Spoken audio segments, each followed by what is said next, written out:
Hey YouTube, it's PB, back for another Life of a Jobbing Plumber. Now, I just got to apologise. Last week I was a bit down about things. I was questioning whether it was worth all the effort and time I was putting in to make these. Just because a few negative comments just got to me, got me a bit down. But I've had so many messages from people telling me I'm doing a great job, telling me how much you like these videos. So I'm going to carry on. You'll notice that at the start now I've put a disclaimer on, just so I don't have to explain every time that if I do something gas related or something really you would only normally get a tradesman for, it's not for DIY. It's not me trying to tell people how to do it and encouraging people to do their own work. This is just for apprentices, people new to the trade who want to pick up a few tips, or just people who are interested in what plumbers, gas engineers do in a normal day. So there's a disclaimer there just to say, if you see me do anything gas related or anything at all plumbing related, it's not for you to copy me if you're not qualified to do so, if you're not competent to do so. So just a bit of a disclaimer to cover me, and hopefully, yeah, I can carry on. So this week, few gas jobs, few central heating jobs, boiler repairs, just a mix of what I've done this week. I've managed to get a van vault. Never thought I'd be able to fit one in, but I've fitted a van vault in my van. I'm really pleased with that. There's a tiny little video on that. But yeah, just business as usual really. So thank you to everyone for the kind messages. We're going to kick off this week with the winner of the apprentice toolkit. Now if you didn't see, I was giving away a full toolkit to an apprentice. So the winner of that, I did a short video which went out on Twitter and Instagram. So just included that just so you guys know who won it. His name's Seamus from Norwich, young guy, 19 years old. Really impressed me with his entry, so he's won the full toolkit. If you didn't win and you entered, don't be discouraged. There's loads of giveaways. Still got to announce the winner of my Magna Cleanse unit. That'll come in next week's video. And then, yeah, if you follow me on Instagram and Twitter, I'm always giving stuff away. So, yeah, check it out. Thanks for watching. Thanks for all your support. Here it is. Hi guys, it's PB. Moment of truth. It's the announcement of the winner of this year's Apprentice Toolkit giveaway. Now, I had well over 300 entries this year, so thank you to everyone who entered. I loved reading through them all. Unfortunately though, I can only pick one winner. So the guy who has won the full Apprentice Toolkit this year is Seamus Tabor from Norwich. He's a level 2 plumbing student.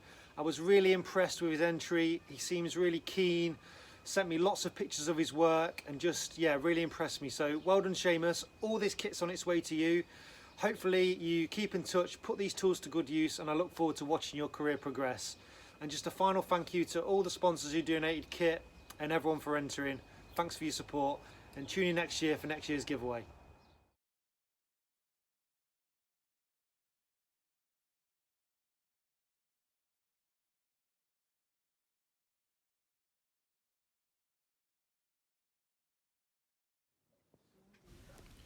So today we're going to be replacing a couple of parts on this Baxi 105E. So the boiler's in the airing cupboard. You can see there it's absolutely full of towels and stuff. I've took half the stuff out that was around the boiler, put it on the bed. This top towel is mine, and then I've got a bucket underneath the boiler to catch any drips. So this is a Baxi 105E. Now this is one of my favourite boilers to work on. We used to fit hundreds of these. I grew up, cut my teeth fitting Baxi boilers, so I know my way around them. Whenever I open a boiler cupboard door or get to a job and it's a Baxi, I feel a little bit happy inside because I know I'm probably going to be able to fix it. So the issue with this is they've got hot water problems. So the hot water basically isn't working properly, and we're swapping this plate heat exchanger at the back and also the temperature sensor thermistor there.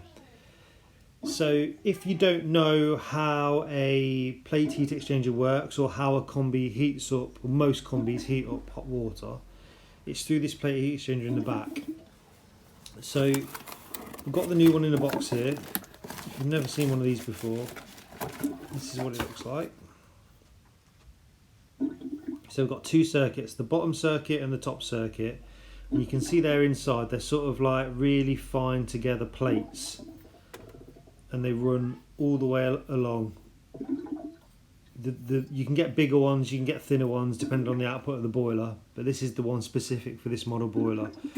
Now you can see there the sort of screw tappings that stand out proud are different on each side.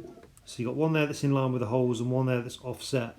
That's to ensure that you can't get it in the wrong way around. So for those of you who don't know how this works, I'm going to try my best to explain it as simple as possible. So the top half is a circuit within the boiler like that, which gets pumped around. So when you draw the tap, the boiler fires up and just pumps the heat around that top half. And then the cold water comes in from the bottom on the right hand side, then comes out the left, and it picks up any heat that's in that plate heat exchanger to give you hot water at the tap. And all the boiler knows it's doing is running through that top circuit on the pump. Now to work on it, we've got to drain it down. So just a quick tip, never drain a boiler down from its PRV. That's not what it's there for. So don't do that. You've got normally on a boiler a special drain point. On this one, it's that white tap there. It's just a bit too tight for me to get my hands in, so I'm just going to take the tension off with a pair of grips. So just undo that, and you can drain the contents of the boiler. If your boiler's downstairs, you will have to isolate the boiler on the valves underneath, but as this boiler's upstairs and it's the highest point in the system, I've not got to turn anything else off. I can just open that up and drain it, either through a hose pipe or into a bucket underneath. So once you've drained it down, you're happy, remove the 2 screws, left and right, and that releases the plate heat exchanger from the back of the hydraulic block.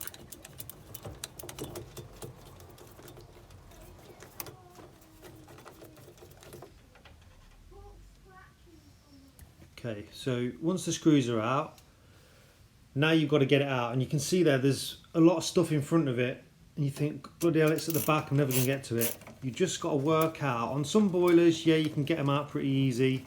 This one's a nice easy one, but you will have to probably remove 1 or 2 parts. Some boilers, it might be the gas valve, it might be the diverter valve motor.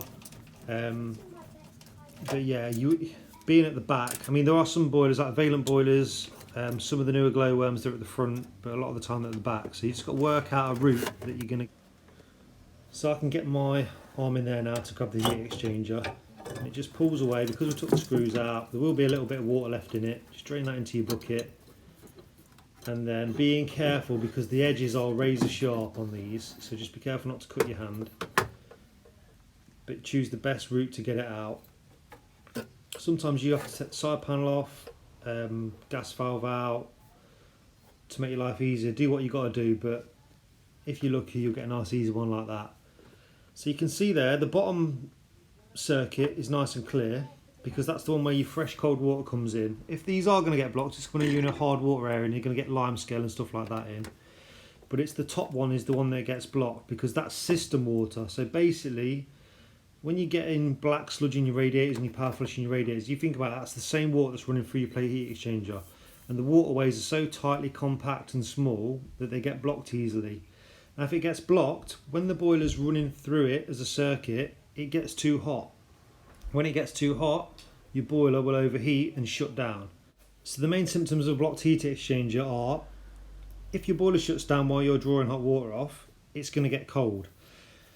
So when you're drawing hot water, it will get red hot, the boiler will overheat and shut down, you're still drawing hot water, the plate heat exchanger cools down because the boiler's stopped firing, so your water will go lukewarm to cold.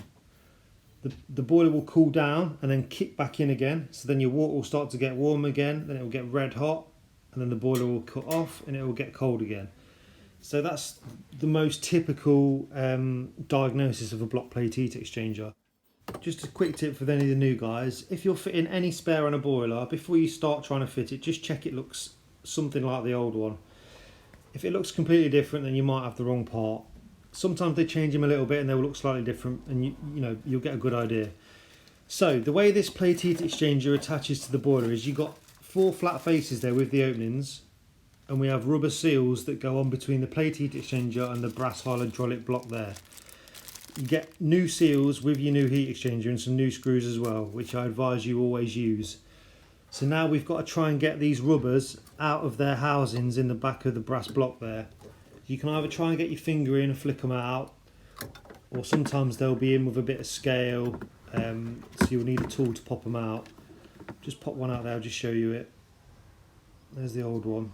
It's gone a bit firm, so we'll be swapping all of those. When you've swapped them all, plenty of silicone grease around the faces to make sure they're watertight. Show you here, just getting a screwdriver. So sometimes it's just easier just to use a tool, just to pop in and then pin them out.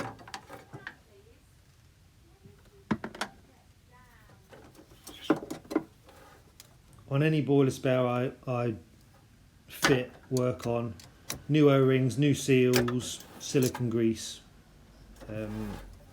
Prevents things from dripping. You don't have to do the job and then have to do it again because something's weeping and you can't stop it. So now ready to put the new plate heat exchanger in. Remembering to get it in the right way. And just being really careful of those sharp edges.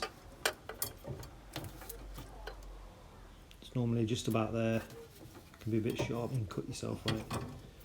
So that hopefully should just drop in. When you put this in, when you go by the O-rings you just fitted, just be careful that those screw points that stick out don't hook one of your washers out. I've done that before a few times.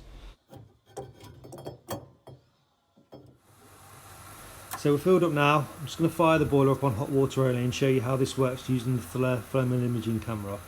So if you look on the left hand side there, the flow pipe's just starting to get warm, and that's going through the top half of the plate heat exchanger, but you can see the whole of that heat exchanger getting hot.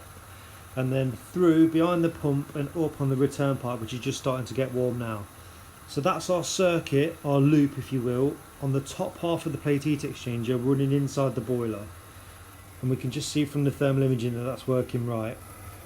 So you've got the flow pipe there on the left, goes through the diverter valve there, into the top half of the plate heat exchanger, out through the pump and then back up into the main heat exchanger there. So we know that's working. Then if we look underneath the boiler, we can see fourth pipe from the left is the cold going in, and then the second pipe from the left is the hot coming out. So we know that that's working correctly. We can also use the FLIR for fault finding if there was something else going on with these pipes, which I'll try and explain to you now. So I've put the central heating on. You can see that the flow on the left and return on the right have now got hot. For an example, if you ran the hot tap and this flow pipe started to get hot, you could diagnose a diverter valve fault, because there's no way the heat should be going down there while you're drawing the hot tap if you've not got the heating on. Or if your return was cold but your flow was absolutely red hot, you'd look at possibly a blockage on the return, maybe somewhere in the filter going back to the boiler. Just another good thing that I like about the FLIR for fault finding. And for those of you that don't know what the inside of a plate heat exchanger looks like, I made this little quick video after the job where I cut one in half.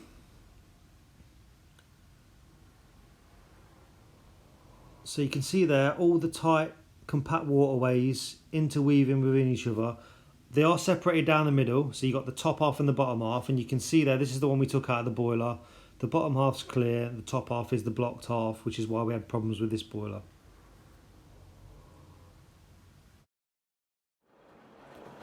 So this is, I'm just at a gas safety certificate, and I'm checking the cooker for the certificate, and the burner on this, the smallest burner on the hob, the flame's not correct, it's not big enough, so that's maximum there, and it doesn't change between minimum and maximum. So it could be a number of things, but my number one guess would be that the injector's blocked. So this is what I'm going to do, rip the top off, and you can see in there the injector in the middle, but there's a lot of debris around it. So something's either fell in there or it's got blocked and dirty, which can happen a lot. So I keep some bits of kit on the bag to do this. So we're going to need, I can never remember which pockets these are in. This one on the front there. Got a little set of needles there, and then we're going to need a socket set to get that injector out the middle.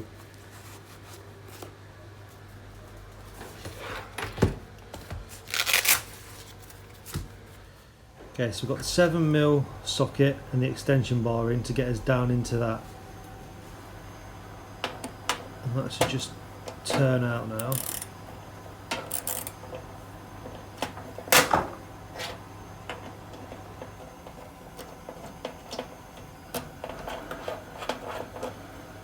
So that's just screwed out there, and we can see into the gas pipe.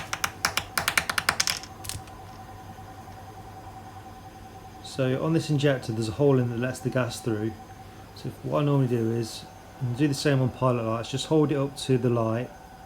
You can't really see through, there's a tiny little hole there, you can just about make it out. So either using my needles or a can of air duster, we're going to clean that out now. The other thing I do is, with that out, just turn the gas on your ring, and that'll blow through any, you can see the debris all there on the side landing near my screwdriver. Just blast some gas through just to clear that out. Now I'll show you this injector. See there, the hole's much bigger now that I've cleaned it out. That's why it was blocked and not letting enough gas through. And put it all back together and test it. You can see there the flame's much improved. So that's maximum setting now, and that's minimum. So just a blocked injector on that one. But as I say, it could be a number of things, but I just thought I'd show you that. Hey up guys, PB. Just a quick video to show you the installation of my new van vault slider.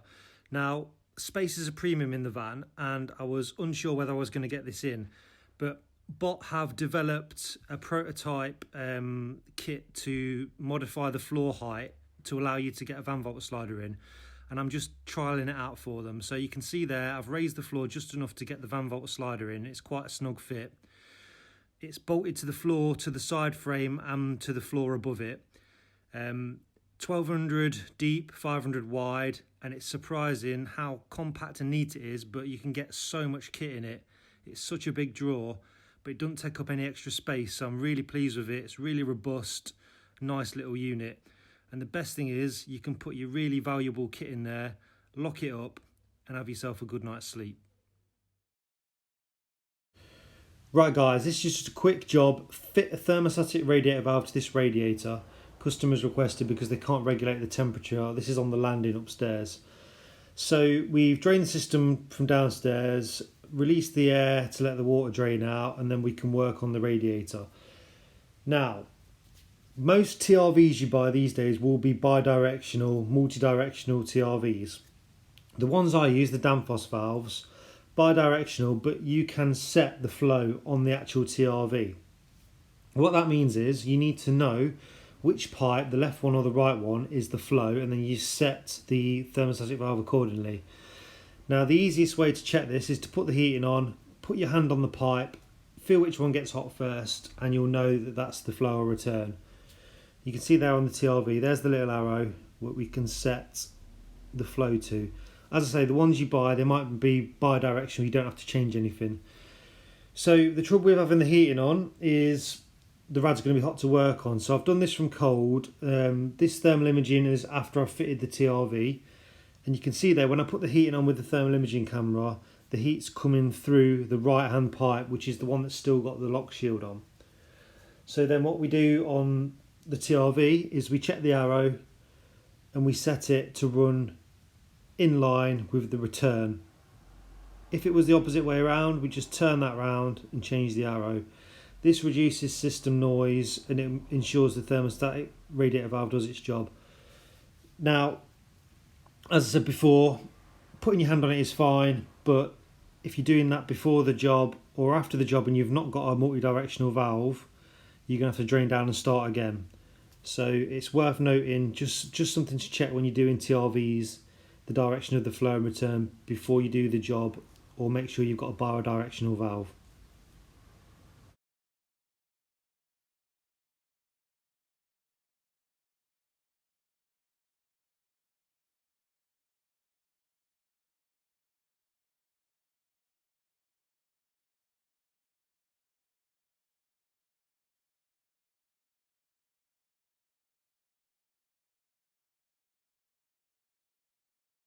Let's try this one again. So this is a gas escape I was called out to. Put a tightness test on, you can see there the pressure's dropping. So that's the first thing we check as gas engineers. Do a tightness test to see if there's any kind of pressure drop. If there is, then we know we've got an escape somewhere and we can go to try and find it. So I'm just going to show you two of the tools we use to try and find gas escapes. Now there's two things we can do. We can use leak detector, or we can use this pen, leak sense pen. Now we'll start with the leak detector because it's the easiest thing. The most common thing I would check would probably be, I don't know, this connection here, or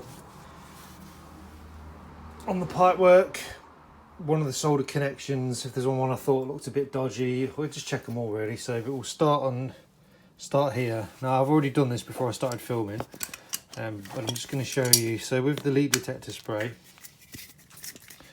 for an example, we spray it on the fitting there.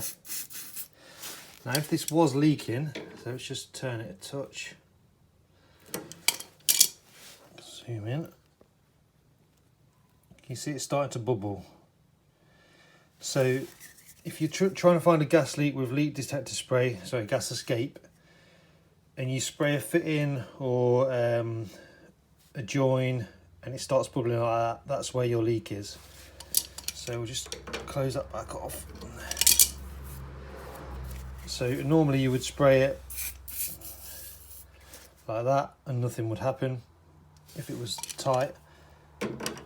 If it was leaking, it would start to bubble like that. So then I'll show you the pen. This is made by Kane. I don't think they make this anymore, but they do loads of different gas sniffers. I very rarely use this, if I'm honest. So the way we do this, pop outside into the fresh air and we turn it on.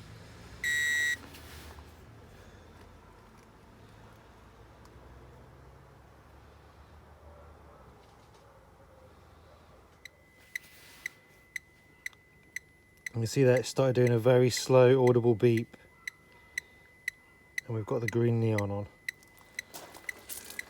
So we'll take this into the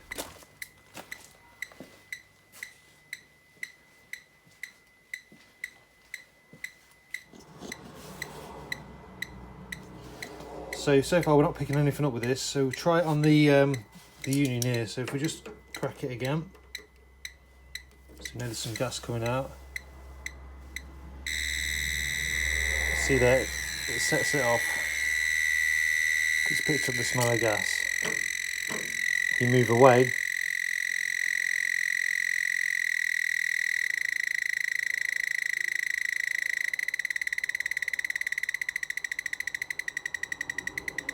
it starts to calm down, and then we're back to normal. Go near the gas, it goes off. As I said, don't use this very often. I normally just do the drop test and then use a bit of LDF to find the source of the leak, but it's just another tool. Probably about 50-60 quid for a leak sense pen or a leak detector.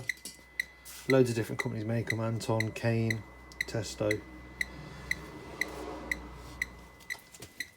This pipe here is the gas pipe for the boiler. So using the pen, if we get anywhere near where the gas escapes go, you can see that it starts to go a bit mental. So we'll move it back away.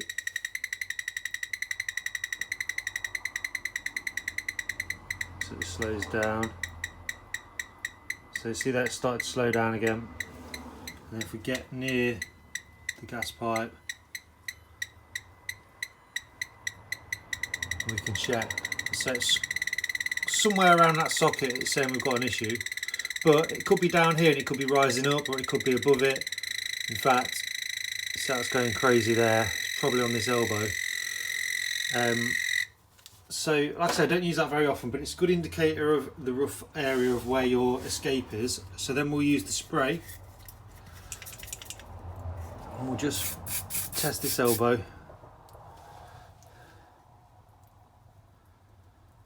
Okay, that's this one here.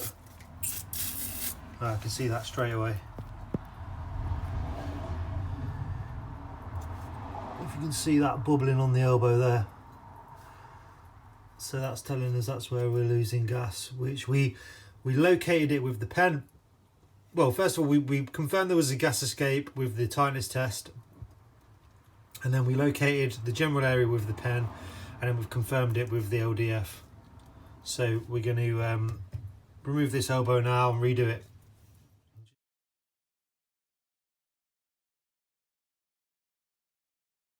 Hi guys, PB.